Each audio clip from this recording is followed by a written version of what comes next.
Good evening. Good evening. Is that on? Nope. Okay, good evening. Okay, that's better. Okay, again, thank you very much for allowing us the opportunity to come this evening to recognize some of our students. We have phenomenal students at Sidney High School. They do a terrific job in so many different areas. We're so proud of them. So I really appreciate you giving us this opportunity to recognize some of those young people. We'll be recognizing tonight some students that have made it to the state level or national level in certain areas. And before I introduce them, I've got to tell you, they excel in many different areas. You're going to be hearing about a specific area that they excel in tonight, but as well as they do in that particular area, they're even better kids. And I think that's the key, so that's great. Appreciate everything that the parents are doing, the kids themselves they're just phenomenal. So we are very pleased to be here tonight and to recognize some of our young people. We're going to start with a group that's had an absolute phenomenal season, and that's our cheerleaders. So if our cheerleaders could come up front together, I would appreciate it. Okay. And Tiffany, do you want them facing? Yeah, right here's the camera for the public, so go ahead and just face the board. You're on TV right now. Okay. Okay, we are missing one cheerleader tonight because she's currently pitching on the softball team and they have a game tonight, but other than that, we are all here. As I said, these young people are obviously outstanding when it comes to cheerleading, but again, they're even better kids. I'm so proud of each and every one of them. Some of their accomplishments from this season, the accolades just keep on coming, that's for sure. In Buckeye State, one other thing I want to mention is we have so many different cheerleading squads. So what we did tonight, we invited our competition squad and our game day competition squads, and we only invited the seniors. All right, so we've got our competition squad and our game day competition squad, and we only invited our seniors to attend. To have them be recognized. They started off with the Buckeye State tournament, and the competition team placed first, where they earned a free bid to the state competition. Our game day competition squad finished third at Buckeye State. Next, they went to the Memorial Spirit Series competition, and our competition squad once again finished first. Our game day competition squad finished second. It went next to the OASSA State Championship, the Ohio Association of Secondary School Administrators State Championship competition, which is competing against the best in the state. And our competition squad finished sixth in the state of Ohio, and our game day competition squad finished third in the state of Ohio. We went on next to the one cheer and dance competition. Our competition squad finished first. Our game day competition squad also finished first. Next, we went to the AmeriCheer Winter Open National, a national competition. And our competition squad finished second overall, and our game day competition squad finished second overall. Again, that is a national competition. Our senior cheer members are Katie Atwood, Hannah Fawcett, Riley Clark, Destiny Harris, Cheyenne Bolden, Darian McBride, and Olivia Wise. And congratulations to all of these young ladies. Great job this year.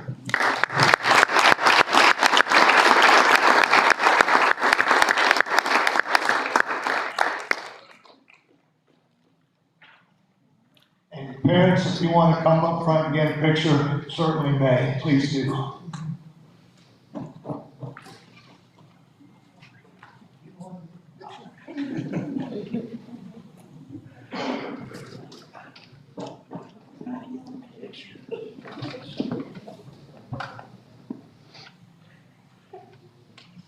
they take their mask off? They certainly can.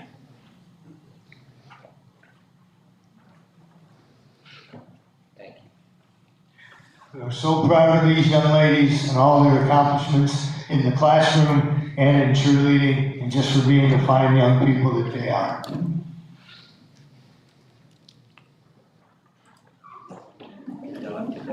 Thank you, ladies. Okay. Excellent job there by our cheerleaders. Our next group that we're going to be recognizing, another group that I just cannot say enough about. Again, we've got such phenomenal kids, and every day they're doing wonderful things, and this just proves it that these folks getting both state and national recognition. This group is from our Business Professionals of America, and what I would like is those individuals that made it to the state level of competition. If you made it to the state level of competition, please come forward.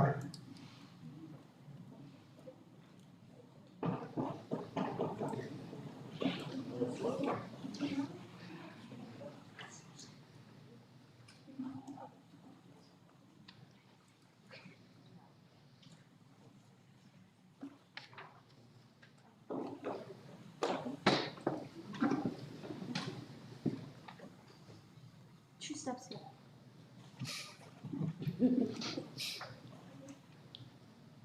Okay. First of all, again, this is for Business Professionals of America, and in state participation, we had Landon Dean in Java programming. We had Ryan Strunk. Ryan is not able to be here this evening as he is in the hospital right now. As a matter of fact, he had surgery today, so we definitely wish him the best of luck. Ryan was in Visual C# programming. Robert Gillette was C++ programming.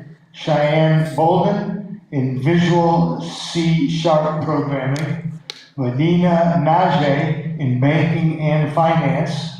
Noah Townsend was in Java programming. Lily Blosser, SQL database fundamentals. Ethan Napier in computer security. Thomas Seibert in C++ programming. Joshua Pelealu in Python programming. And Kayla Smith in extemporaneous speech. All of these individuals made it to the state level of competition, which again is phenomenal. Let's give them all a hand.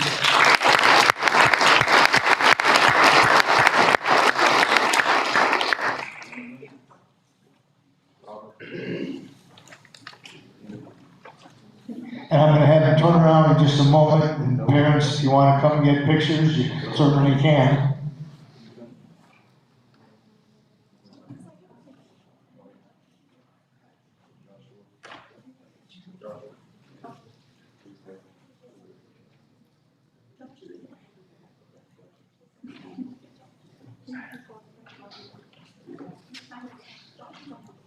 There's Josh.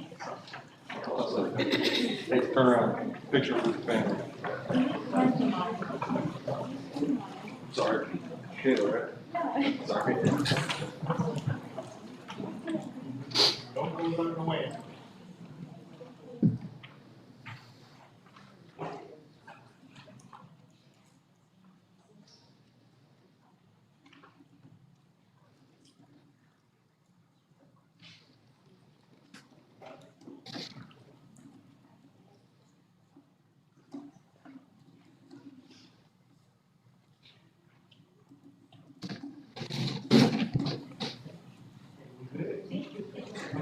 One more.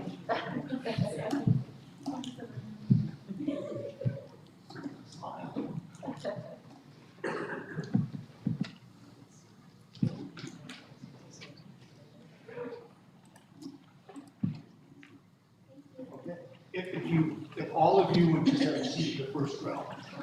Okay. Those 11 individuals that you just met All right, those are the 11 individuals, in Business Professionals of America in one category made it to the state level of competition, which in itself, is one phenomenal accomplishment.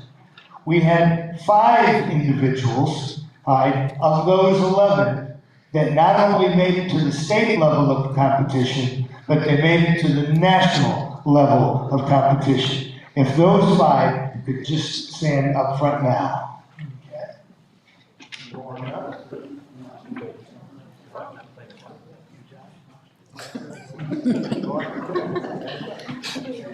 you go. 5, hopefully you should know, those 5 that are up there, Landon Bean, in Java programming, he finished 5th at the state competition, which qualified him for the national competition. Robert Gillette finished 2nd in the state of Ohio in the C++ program, which qualified him for nationals. Noah Townsend, Noah finished 10th in the state of Ohio in Java programming. Thomas Seibert, who was kind of shy, we just got him up here now. Thomas Seibert finished 1st in the state of Ohio in C++ programming. And Joshua Pelealu finished 4th in the state of Ohio in Python programming. Let's give them a round of applause.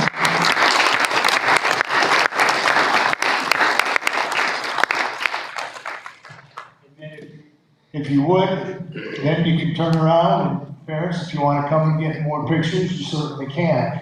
These are the 5 individuals that made it to the national level of competition, and they are currently in the process of competing. They're in the process of competing, so we do not know what their final score, if you will, or final rating is going to be. But the fact that here we are, we had 11 members from Sidney High School make it to the state level participation, and 5 make it to the national level participation. And these are all in the individual categories.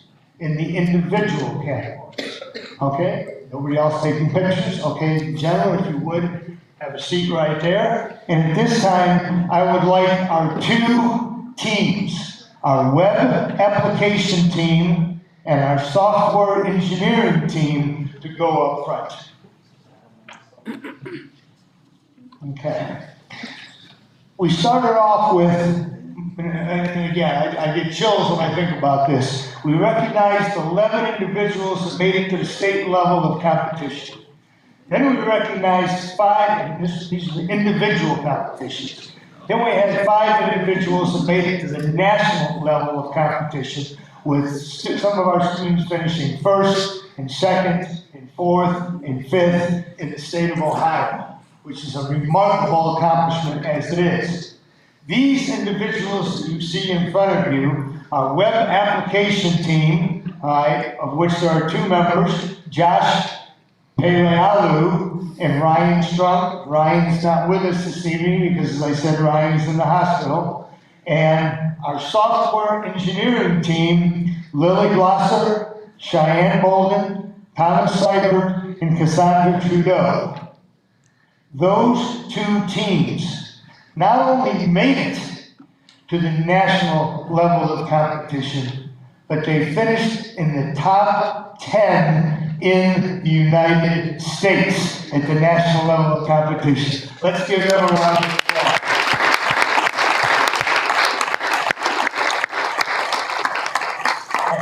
I tried to convince Mr. Hummel to move this board meeting back a few days, because any day now we will be receiving what their place was at the national level, but we still don't have it as yet. We were notified they're in the top 10 in the country, but we don't know if it's 1st or 2nd or 3rd. We should be receiving that later on this month, or later on this week. So again, to these individuals, to our Board of Education members, to Mr. Watkins, Mr. Humble, thank you for giving us the opportunity to recognize some of our students that are just some of many that are doing a phenomenal job every single day here at Sidney High School. Thank you very much.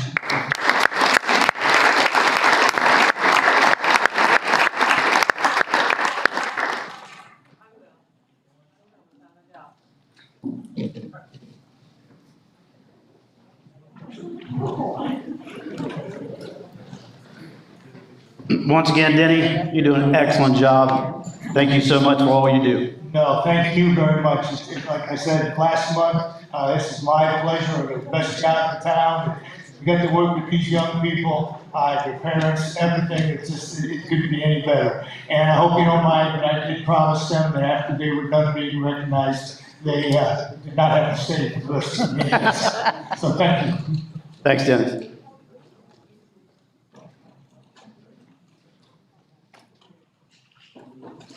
Tiffany, do we have any public participation? Yes, we do. First, we have Sherry Epperson. Just a reminder, anybody who is in public participation, you have 3 minutes. State your name, your address at the podium. If you have questions, you'll get no answers tonight. All answers will come through Bob Humble.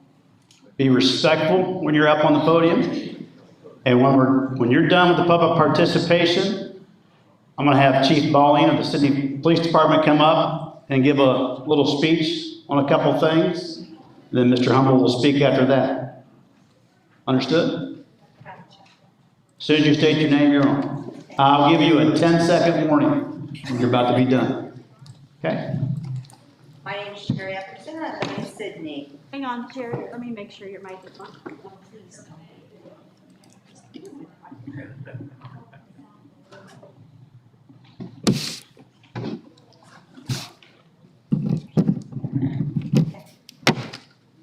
I need to start over, Tiffany? Nope, go for it. My name is Sherry Epperson. I live in Sidney, Ohio.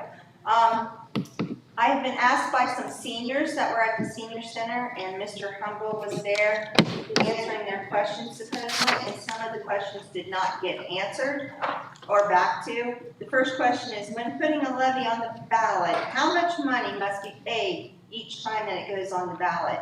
How much money has been spent on advertising for all the levies, and who pays for this? Then the next question is, we would like to know how many Sidney students and staff actually use the doctor's office that is located on the school grounds. I understand that Wilson paid for the revamp of the office space, but who is paying for the electric, heat, water, also the cleaning and upkeep of the space that's being used? I guess there's a couple other questions, and I'm cutting it short and sweet. Jason has the rest of my questions. But why is it when the Sidney board or superintendent are addressing the community, you are not prepared in answering the simple questions, you skate around them? If you do not know the answer, you tell people you will be happy to get back to them, but it's been weeks. They just want to know how long is too long to wait for an answer. That's it. Thank you. Thanks, Sherry. And I'll give this to Bob. You got her email? Okay. Next, we have Nick Inman.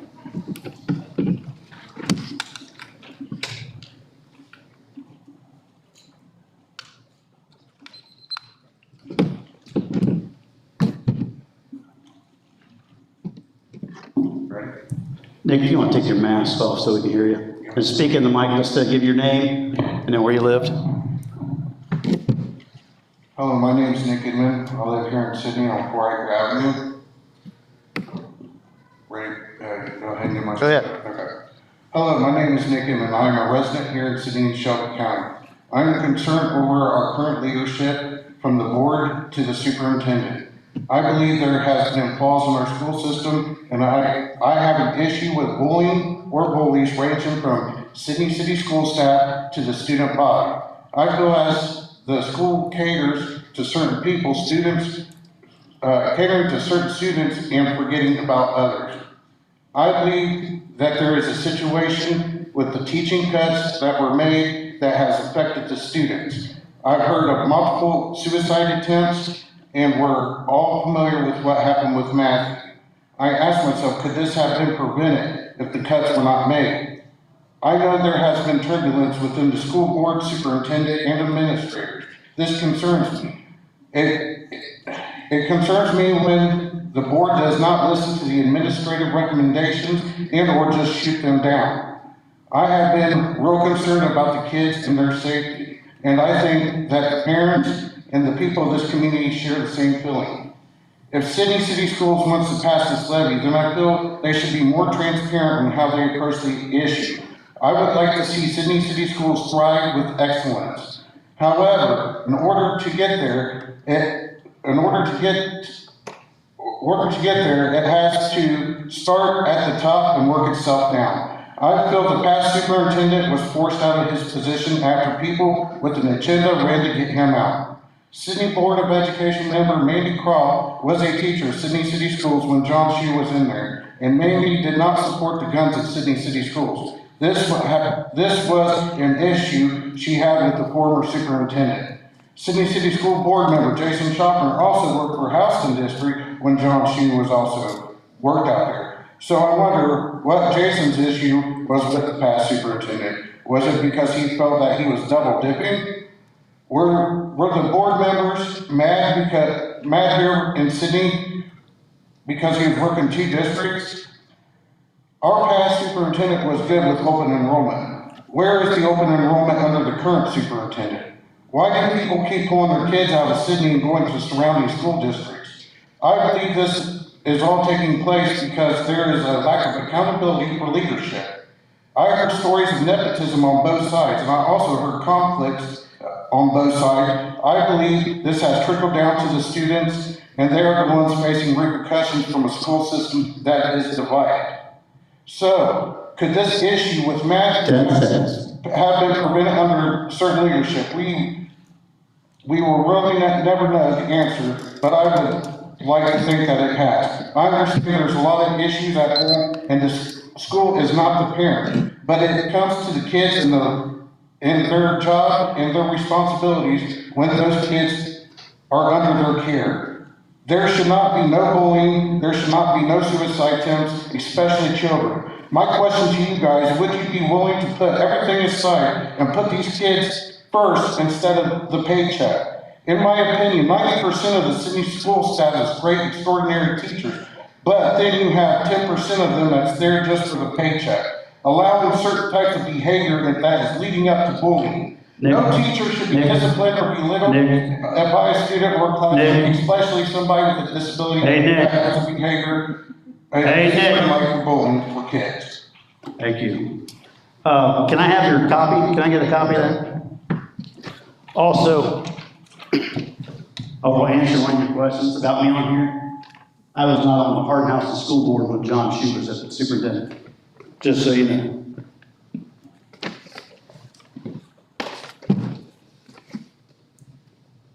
Anybody else?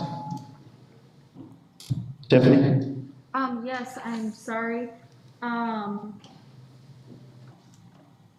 We've got Barbara Greenbaum.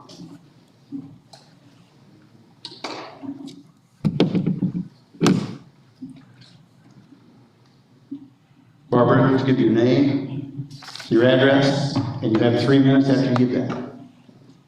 Hello, my name is Barbara Greenbaum. I live on Elm Street in Sidney, Ohio. I've come here today because my son, Matthew Kushaw, he recently tried to commit suicide. When Matthew was in elementary school, he had great teachers. He loved going to school. Although they did not understand his dyslexia at all, they still went above and beyond to try to help him as much as they could. Now he's at Sidney Middle School. He started off Sidney Middle School, and he had a teacher who called him out in front of the class and wanted to know why he couldn't read and write the entire class. When I brought this to the principal, my son ended up getting suspended. And when my son returned to school, the teacher told him that she had been working there for 20 years and she could do what she wants. Now he's in 8th grade. Now he has a couple teachers bullying him. What do you guys do when it's a teacher bullying a child? What do you do when this is supposed to be a safe space for these children? I want to read a small little snippet from the social worker's paper. He states other triggers as a primary stressor as the bullying he endures at school. That includes specific teachers making fun of him for his IEP, dyslexia in front of the other students, and other students threatening to dump him and making fun of him on a daily basis. This has got to stop. There's so many stories, so many parents who are going through the same thing. And I don't want them to have to sit in the ICU watching their child fighting for their life because a teacher promoted bullying. Thank you.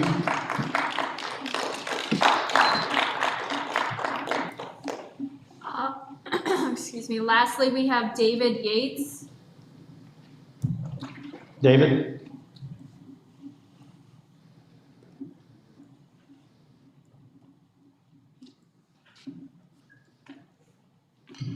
David, state your name and your address, and after that, you got 3 minutes.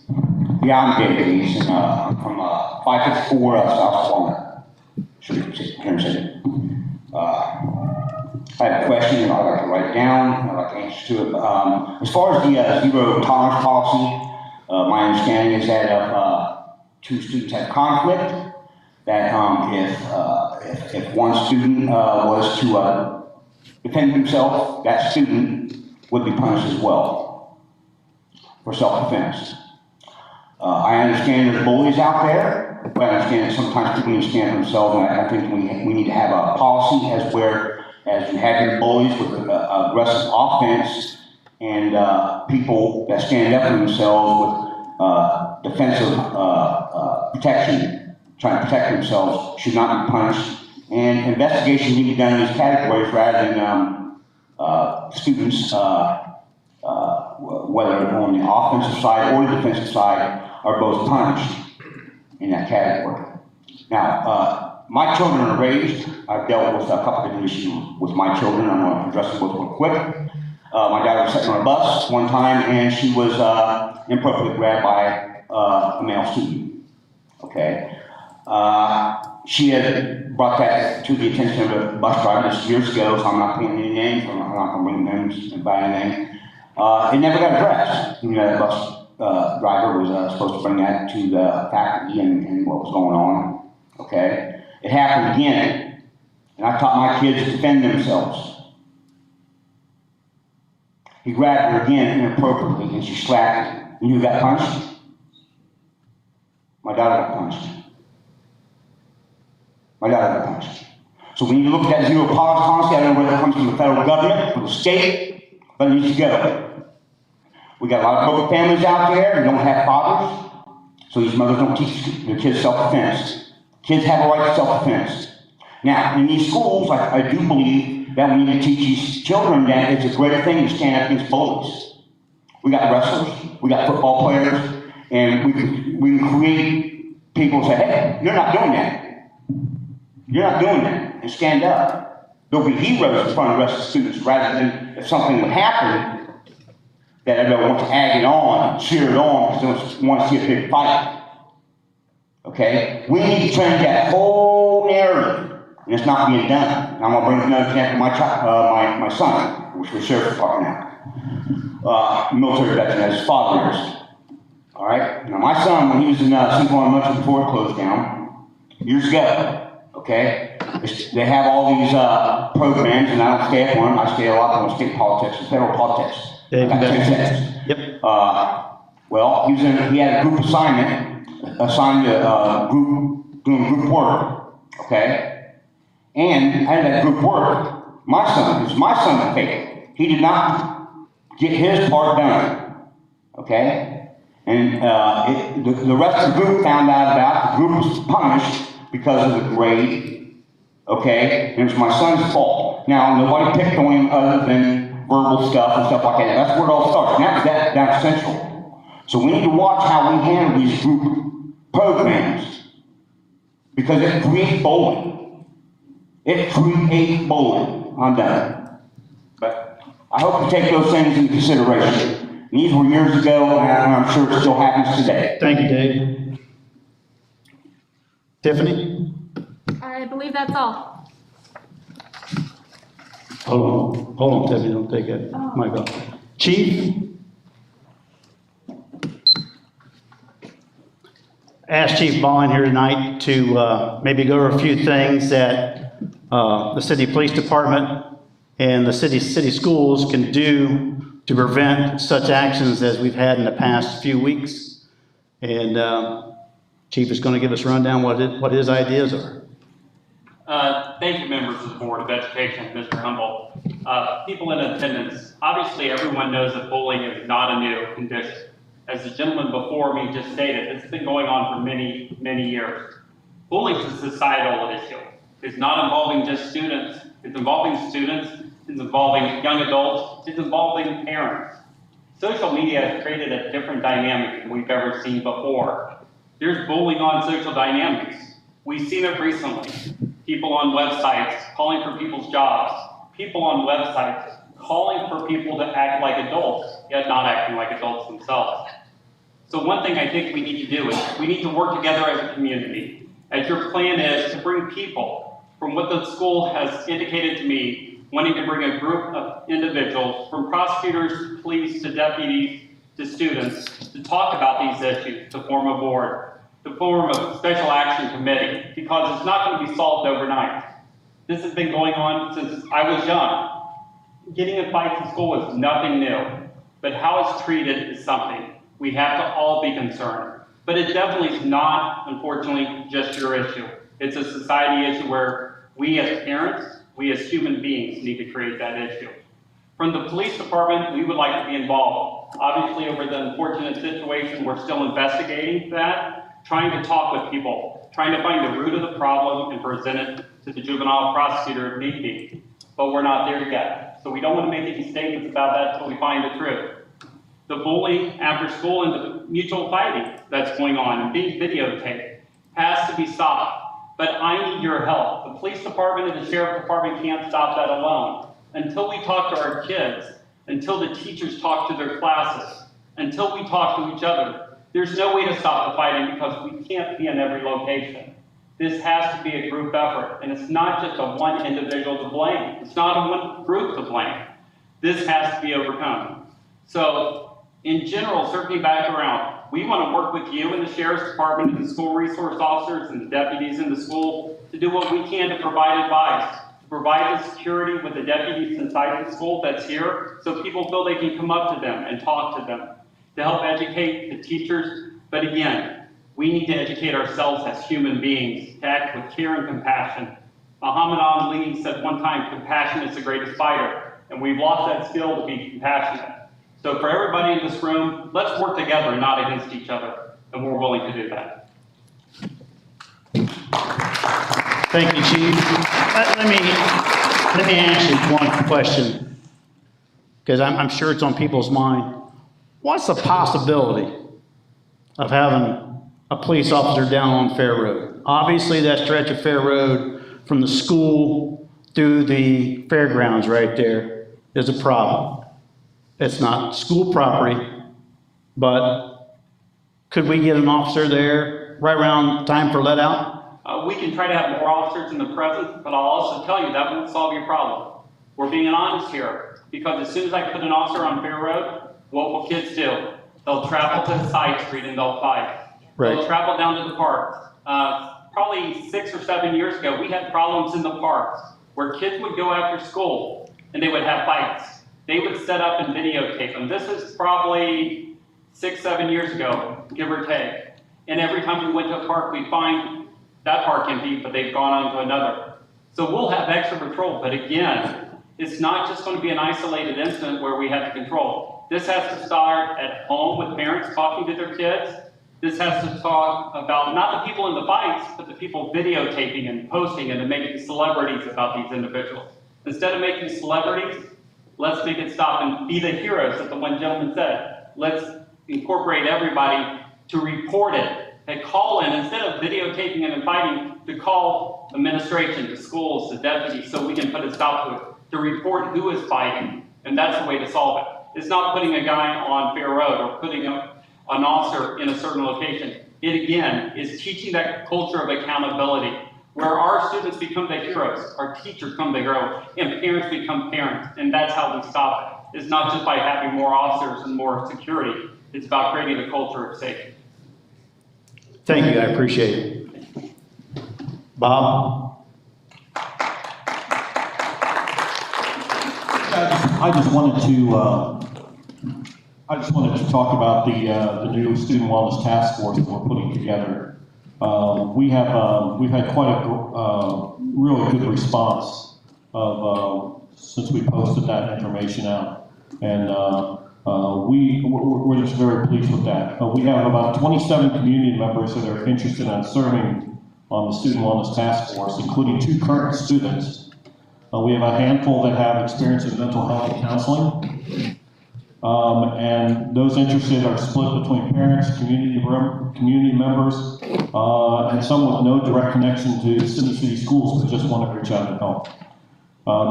Chief Balling and Scott Barr have both committed to someone from United Way and SPD to be on this task force. And we're getting ready to get the group together and to kind of outline the objective and the goals. And knowing that student mental health, wellness, and bullying are our top priorities. So we really hope this is going to turn into a true community collaboration, and we're excited about that. So I just wanted to let everyone know that. Thank you. So Bob, if anybody wanted to join the task force? Yes, if you'd like to join, you need to email Tiffany. So it's tiffany.rank, tiffany.rank @sydneycityschools.org. She's collecting all the names, and we're getting it ready to go. So thank you.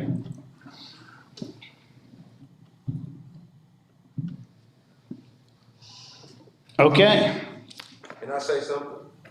you sure can. Take the podium right there, sir. Give us your name, address, and I'll give you 3 minutes. My name is Xavier Floyd. I'm currently located at 23 Collins Drive, 2355 Collins Drive, and I apologize, my emotions are. I don't think your mic's on, Xavier. My emotions are high right now. Hello? There you go. I apologize, my emotions are upset right now because everything that I'm listening to right now, I brought this to you guys' attention a whole year ago. I brought the same situations to the board. I even brought up everything that Chief Baldwin said. That's in my program. Actually, I'm not even gonna say my program. That's in a program for Sidney City Schools to help Sidney City Schools. I brought that to the board. Me and Tarika. And nobody has done anything about it. And then all of a sudden, when Matthew gets hurt, he's an 8th grader. And now, I don't want to bash City Schools because I don't want to bash anybody.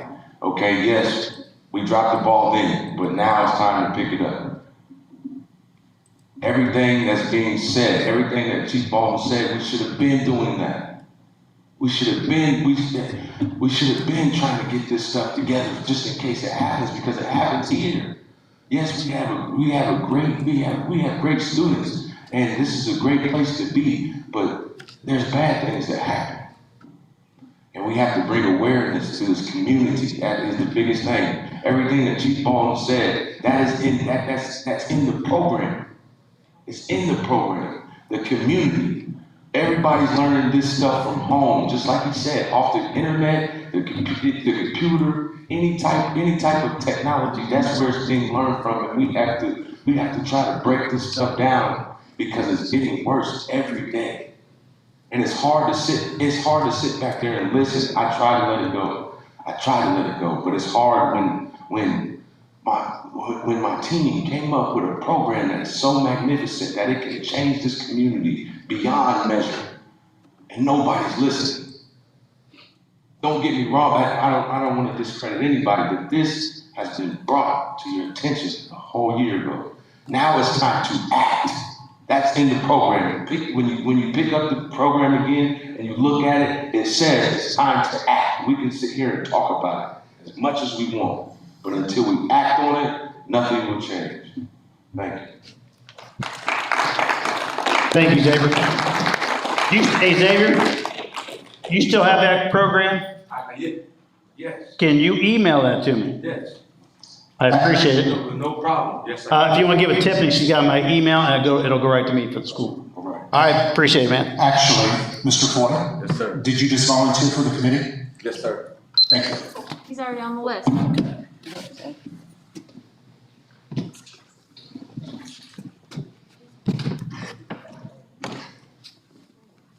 Okay, Mike, I think it's your turn.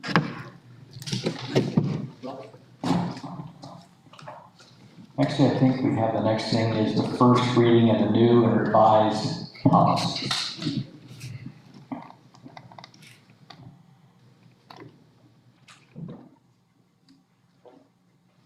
If there's any questions that you want to ask I just want for to these. thank you because they were a true joy to get to read through all of those. Well, Linda and Shelley had a great time going through all of them as well.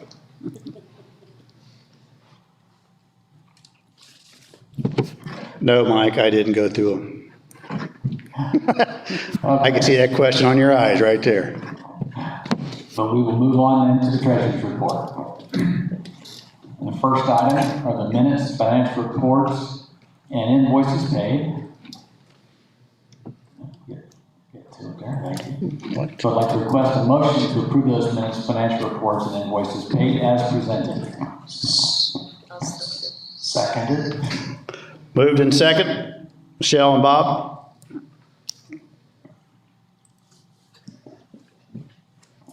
I don't know if there's any questions regarding any of the information you've received.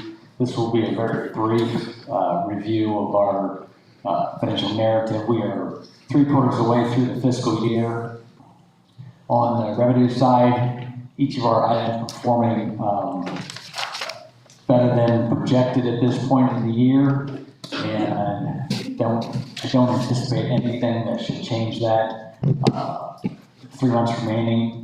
The only thing to really note is under the property tax allocation, there's it's well above what was projected at this point in the year, but that is due to its comparison to last year. The payments were 2 months later than what we received this year. So in anticipation of that, as we budgeted for this year, it's just a timing issue, and that will come back in line as we reach that point in the budget in May, I believe it is. On the expenditure side, salaries and benefits, supplies, capital outlay are performing better than we had anticipated, better than budgeted. Purchase services are right on target. So at this point, we are performing better than what our expenditure budget was at the beginning of the year.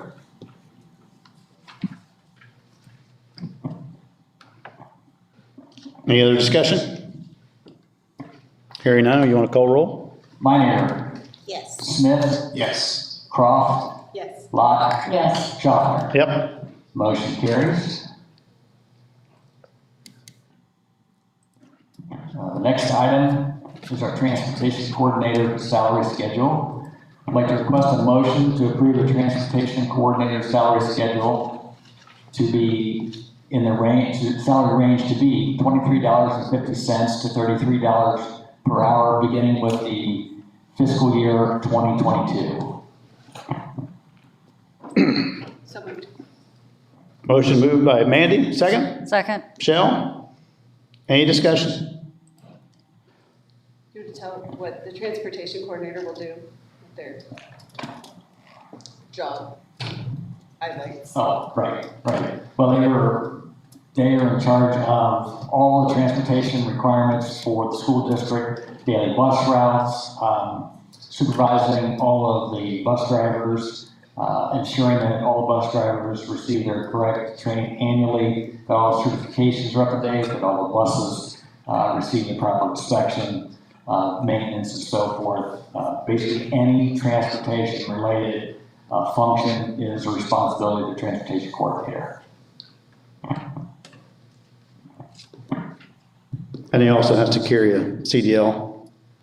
He also has to carry a CDL because he'd be driving bus. It is one of the requests that we have for our transportation coordinators that they be able to drive a bus in the event that we are short on drivers, which currently is a situation we have with enough drivers to cover subs. Good deal. Any others?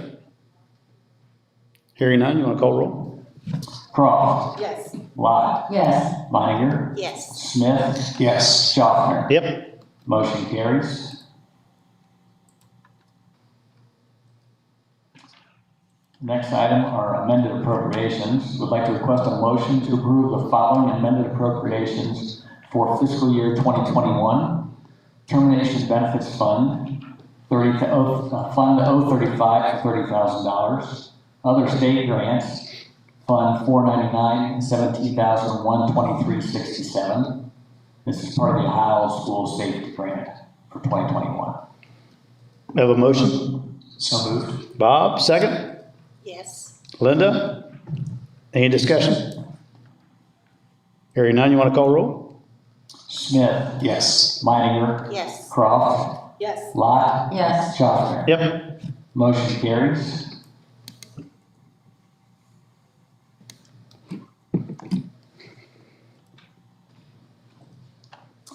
Next item is an invoice approval. Would like to request a motion to approve the Christian Academy invoice with WOCO in the amount of $19,760 for the 2020-2021 ISP services to be paid with auxiliary service funds. A motion? So moved. Bob, second? Second. Michelle? Any discussion? Kind of just a little brief explanation on that. To start with, why would we be involved with anything that's Christian Academy? Each of the non-public schools do receive a small amount of state funding for their students, usually something less than $1,000 per student.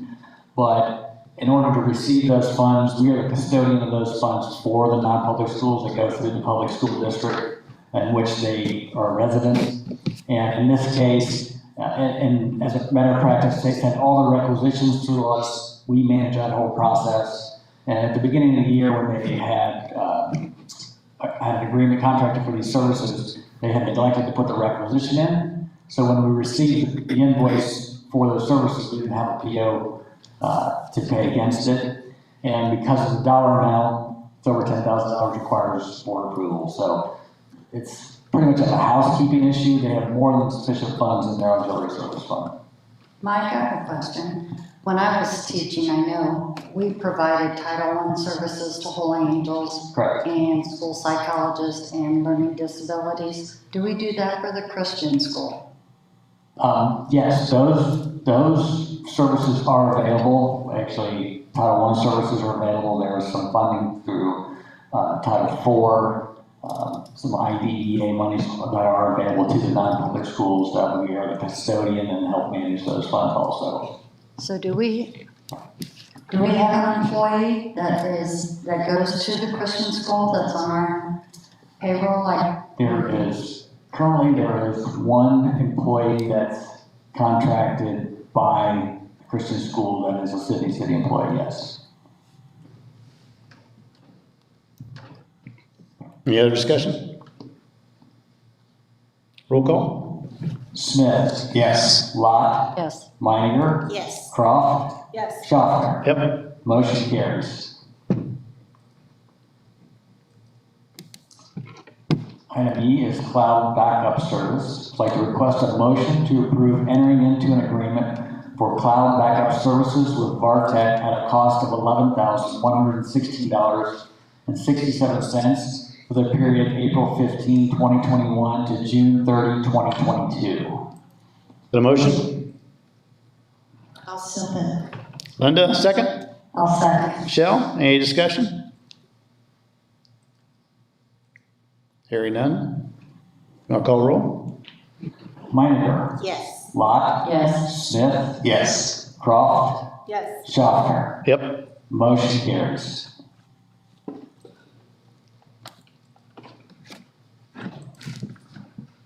The next item is the Cargill pilot. I'd like to request a motion to enter into an air quality facility pilot, which stands for Payment in lieu of Taxes Agreement, with Cargill Incorporated for the terms of the attached agreement. We have a motion? So moved. Bob, second? Second. Michelle? Any discussion? So for this particular item, if you remember, it's probably been a year or so ago, we had approved as part of the city's abatement with Cargill for their current facility renovation, update, and all those types of things. This is a new project in addition to that. I don't know all the background as to how we became eligible for this, but this is a project that allows them to install various types of air quality equipment for their processing plant. And it is funded through the state of Ohio, but as part of the agreement for them to be eligible for this, they had to enter into this pilot program with the school, the county, and the city because this is a 0% tax program. So there's no real estate taxes assessed to this. So they had to run into agreement with each of the three entities to reimburse the district, city, and the county for those lost taxes. Any other discussion? Roll call. Smith? Yes. Lot? Yes. Croft? Yes. Lanier? Yes. Schaffner? Yep. Motion carries.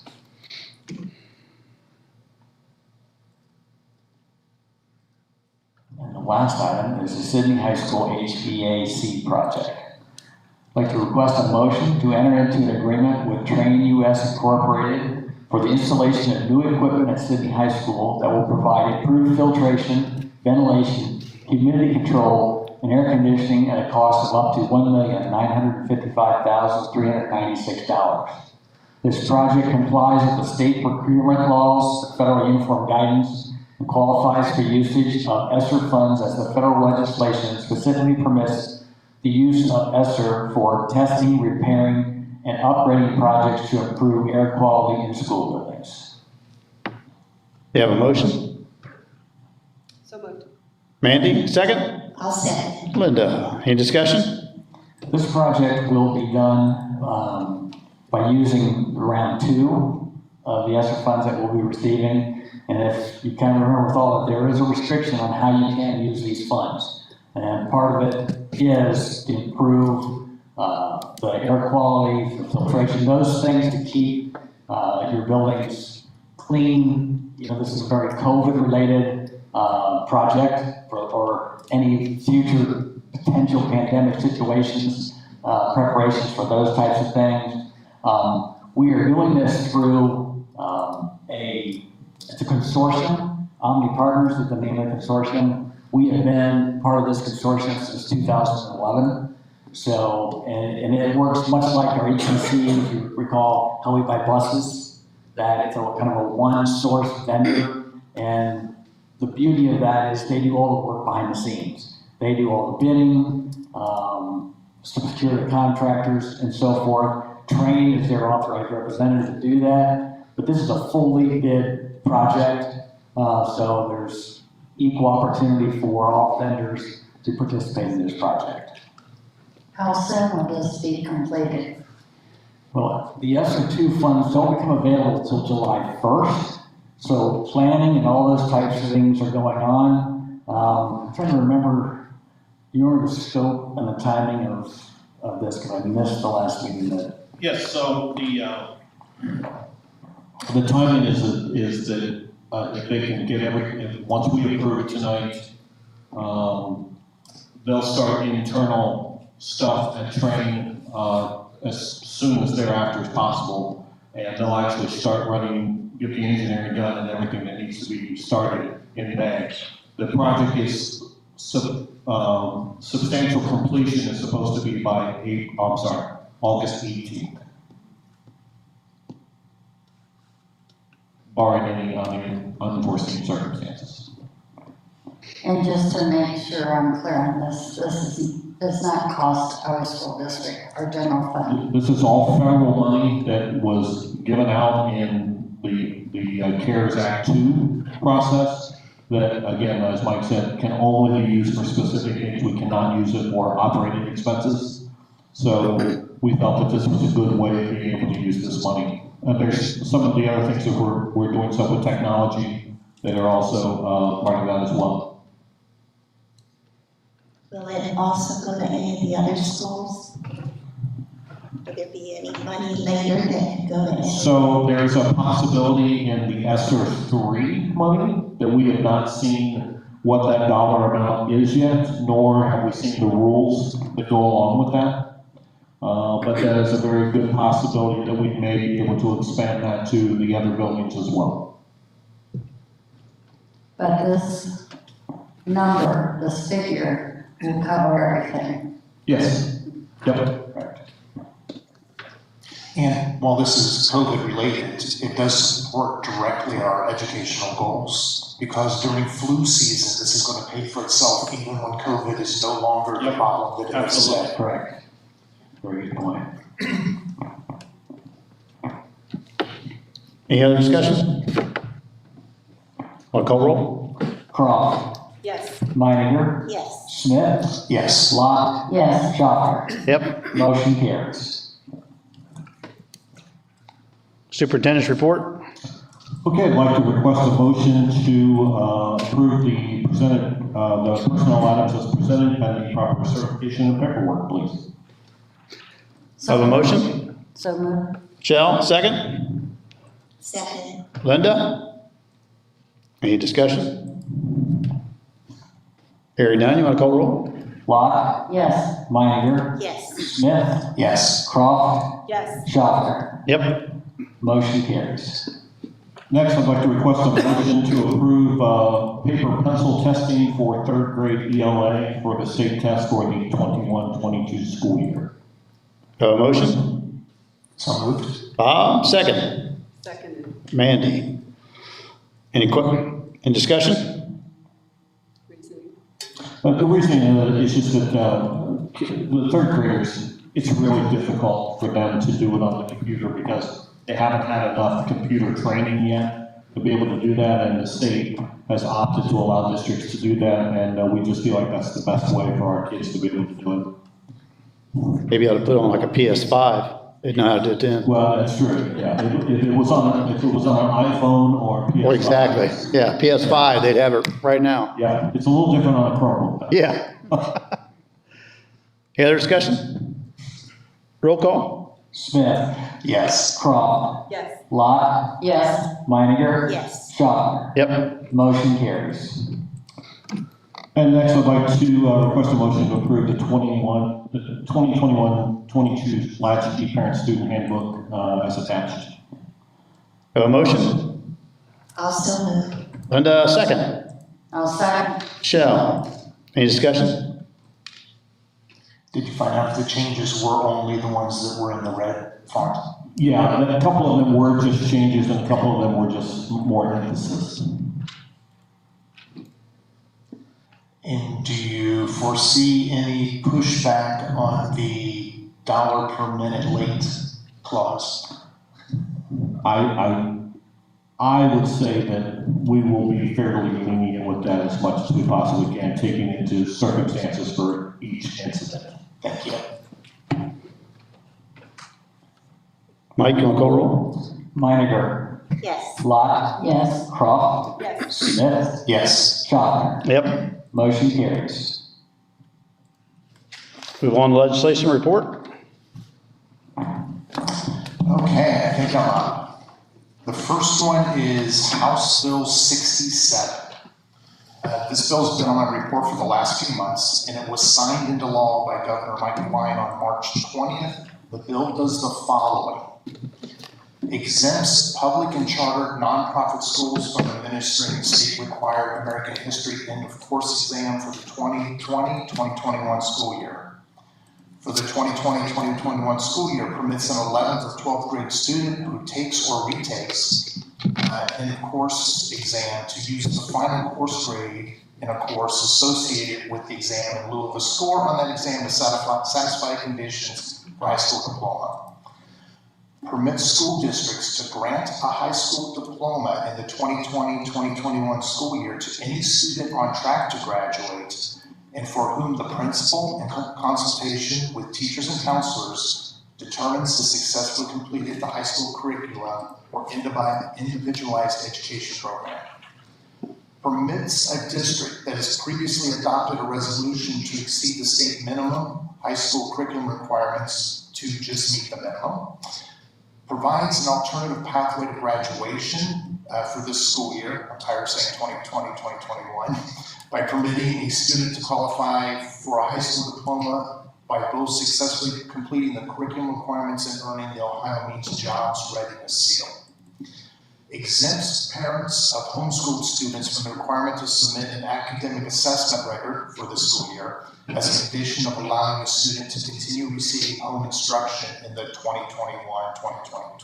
2021-2022 school year, and expands spring testing dates. The bill, sorry about that, House Bill 99.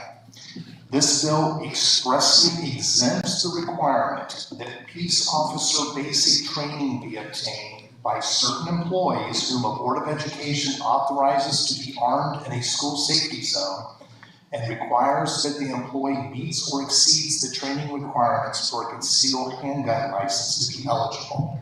This bill is currently in the House Criminal Justice Committee. And as someone who has gone through that process, I hope ours is well above the testing for the concealed carry. House Bill 170. This bill provides funding to schools through the elementary and secondary school emergency relief fund that we just discussed. It passed the House 91 to nothing and now moves on to the Senate. And House Bill 200. This bill revises the state report card and school accountability system. The bill is currently in the House Primary and Secondary Education Committee, where OSBA, the Ohio Association of School Business Officials, the Buckeye Association of School Administrators, the Ohio Association of Elementary School Administrators, and the Ohio Association of Secondary School Administrators provided proponent testimony. It removes the A through F letters and replaces them with different wording. For example, significantly exceeds expectations is now the new top rating. It reduces the number of student academic performance measures, and it changes the remaining performance indicators. And I just want to make a note, there's also Senate Bill 145, which is in the Senate Primary and Secondary Education Committee, and it also makes changes to the state report card. So when these finally come together, it'll be interesting to see what happens. And that's all I have, and I'm listening on here. Thank you, Bob. Ubcc report. On March 22nd, 2021, the Ubcc board had its regular meeting. Mr. Hawk, the superintendent, congratulated, and we're going to hear a repeat of names: Lily Blosser, Cheyenne Bolden, Thomas Sider, and Cassandra Trudeau, the software engineering team from our Sidney Computer Information Systems program. This program is now ranked in the top 10 in the nation, and they have been invited to compete at the Business Professionals of America National Leadership Conference, which is being held virtually this year. Mr. Hawk mentioned that the Ohio Auditor of State Award was presented to the Upper Valley Career Center for excellence in financial reporting and compliance for fiscal year 2020. Finally, he stated that the Upper Valley Career Center will be hosting the West Central Ohio Manufacturing Meeting on March 22nd, 2021. This is a manufacturing-led industry sector partnership that was created to solve the common workforce training, retention, and recruitment challenges of its participating member manufacturers. They will be touring the Career Center's facilities and meeting with students to educate them on how career and technical education can help meet their workforce needs. Mr. Gibson, business manager, reported his findings between two copier lease proposals. His suggestion is to go with Perry ProTech with a cost savings of $25,980 compared to Woodhull. He also asked for our approval to accept bids for an equipment storage facility and for him to accept bids for paving. Mr. Schaefer from Technology requested the approval of the purchase of laptops and Chromebooks to support the district's one-to-one device program. This year, we will be able to purchase these devices using the Governor's Emergency Education Relief Funds, which will help offset traditional general fund expenditures. The cost for the devices will not exceed $225,000. This will purchase approximately 260 laptops and 330 Chromebooks. Mr. Fraley, the treasurer, asked for approval of the joint budget commission rates set at 6.40 mils for the 2021 tax duplicate. The fiscal year amount is $10,536,818. Mr. Fraley asked us to accept the receipt of $160,954 in federal funds available through the CARES Act for the purpose of providing emergency financial aid grants to eligible post-secondary students and to offset district expenses. A minimum of $36,809 of the funds received must be spent to provide direct grants to eligible students. Finally, we approved 4 people for employment, 3 resignations, and approved a stipend of $1,200 for custodial staff completing the 2021 summer maintenance duties as assigned. If I could, oops. Got to turn your mic on first. You can have anything you want. Turn that on. If I could add one thing to that, is while Mr. Spangler and Mrs. Downey are our employees, right, but they work in our building, they are doing an exceptional job for us. I know we have a lot of really good staff, but they are doing a wonderful job for us here. Thank you. Anything else? Do we need to go to executive session? We do. We do? We do. What if I want to? I have a motion to go to executive session? For the purpose of discussing negotiations. There you go. So moved by Linda. Second. Second by Michelle. Any discussion? Hearing none. Mike, you want to call roll? Meininger. Yes. Locke. Yes. Croft. Yes. Smith. Yes. Schopper. No. Will you take action after? No action after? No action. Will we take action afterwards, Mike? No. No. Is that a legitimate no? Yes. Motion carries though. Let's still carry. See?